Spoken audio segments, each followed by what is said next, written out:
ვალერი არქანიას სახელობის არტ-გალერეაში ეროვნულ ინტელექტ ჩემპიონატი ეტალონი ჩატარდა. ღონისძიება კონკურსში აფხაზეთის ავტონომიური რესპუბლიკის სკოლების მერვე მე-11 კლასის მოსწავლეები მონაწილეობდნენ, რომლებიც შესარჩევი ეტაპის შედეგების მიხედვით შეირჩნენ. პირველი ადგილი და 2024 წლის აფხაზეთის ეტალონი მოსწავლის ტიტული მე-10 საჯარო სკოლის მოსწავლემ რაულ შენგელიამ მოიპოვა. პირველ ათეულში გასული მონაწილეები აფხაზეთის განათლებისა და კულტურის სამინისტროს სპეციალური პრიზებით დაჯილდოვდნენ.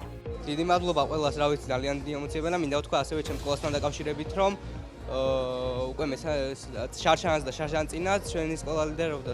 მადლობა კიდევ ყველას დიდი, ჩემს თანაკლასელებს, ჩემს მასწავლებლებს, რომელიც თან მახვდნენ და ვინც ჩემ გვერდით იდგა. შედეგი ძალიან კმაყოფილი ვარ, იმიტომ რომ ჩვენმა სკოლის მოსწავლეებმა ნამდვილად ყველაზე მაღალი შედეგები აჩვენეს და მე ვფიქრობ, რომ საქართველოს მასშტაბით როცა ჩატარდება ეტალონის მორიგი თამაში, ნამდვილად ერთ-ერთ საუკეთესო პოზიციაზე აღმოჩნდები. და ეს სწორედ იმის დამსახურებაა, რომ აფხაზეთის სკოლებში საგანმანათლებლო სისტემა დღითიდღე იხვეწება და ის შედეგი, რასაც ჩვენი მოზარდებიდებენ, არა მხოლოდ განათლების მიმართულებით, არამედ ყველა მიმართულებით, განათლება, კულტურა, სპორტი, ნამდვილად ჩვენი სკოლების მასწავლებლების და დირექტორების დამსახურებაა. წინა წლებთან შედარებით კიდე გაუმჯობესებულია სწავლის ხარისხი და რაც მთავარია მოტივაცია, ლოგიკური აზროვნება. ყველაზე მაღალი შედეგი ჯერჯერობით მთელ საქართველოში, ამდენ მუნიციპალიტეტში აქ დაფიქსირდა.